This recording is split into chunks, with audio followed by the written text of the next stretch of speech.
The Project Lead the Way pathway here at Jefferson High School offers our students a wonderful opportunity to get good job skills that would be suitable for either going to the college or straight into the workforce, as we cover a variety of topics in our courses here. It starts with IED, which is Introduction to Engineering Design. Students will go through the design process throughout the entire year in lots of little smaller projects using 3D modeling software. And one of the examples would be a desktop organizer project where they go around and ask teachers what they would like to see in a design in a desktop organizer, and then the students as groups of 2 would form that and prototype it and then see if it actually meets the needs of that teacher. The next course then after that would be Principles of Engineering. This course covers all the engineering principles as much as we can in a one-year time. So we'll go through simple machines, mechanisms, thermodynamics, electronics, circuit calculations, automation, material testing, and things like that. We even do kinematics, where we do a little bit of ballistics and like shoot things out as well. Again, very hands-on, where students learn the theory and then they apply the theory in groups and actually do these things with hands-on experiences. Digital electronics would be a secondary level, so after you kind of graduate from POE, you can go into digital electronics, which is really going into the circuitry and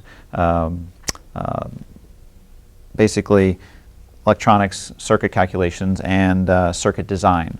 So that's what we would do in digital electronics. CEA is another specialty course, so after POE, if you graduate, or if you go through POE successfully, you can go into CEA.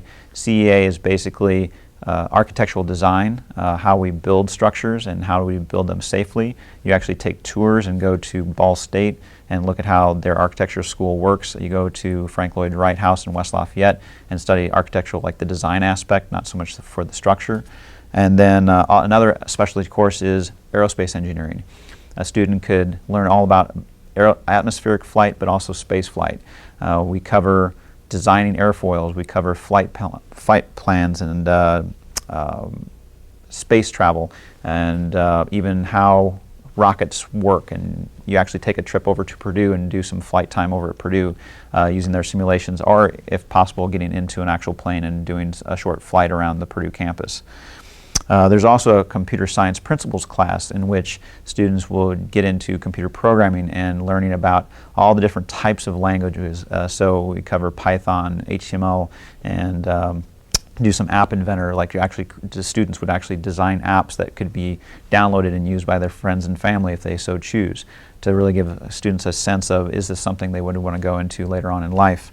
And then all wraps up with Engineering Design and Development, which is EDD. This is our capstone course, and this would allow students in groups of 2 or 3 to utilize all the skills that they learned throughout their high school career, not just in engineering field, but also like their math and science fields, and English as well, in which they can go through the design process to solve some problem that they're passionate about. So this could include improving a skateboard design and making it an unbreakable skateboard. It could be bringing clean, efficient energy to Jefferson High School, so that way students' iPads or Surfaces don't die quickly, and we have like a renewable energy source to solve that. So students will learn how to communicate with adults and schedule meetings, ask for donations, write grants. They'll do surveys, collect data, do research, do journal critiques, and read research articles, but then also design solutions and go through and build those solutions, and then test those solutions and go through the process of designing, building, and then in the end, in May, they will present their solution, whatever it may be, to a team of engineers along with their family and friends, and then maybe, if it was a really good product, could maybe possibly patent that idea as well. So it's really open-ended to see how far those students go with these ideas and with what they did throughout the year. So that is in essence what we do here in the Project Lead the Way pathway here at Jefferson High School, is just giving opportunities to students to expand their education and really get some good skills that will be needed later on, not only in college or in the workforce, but also in their future careers.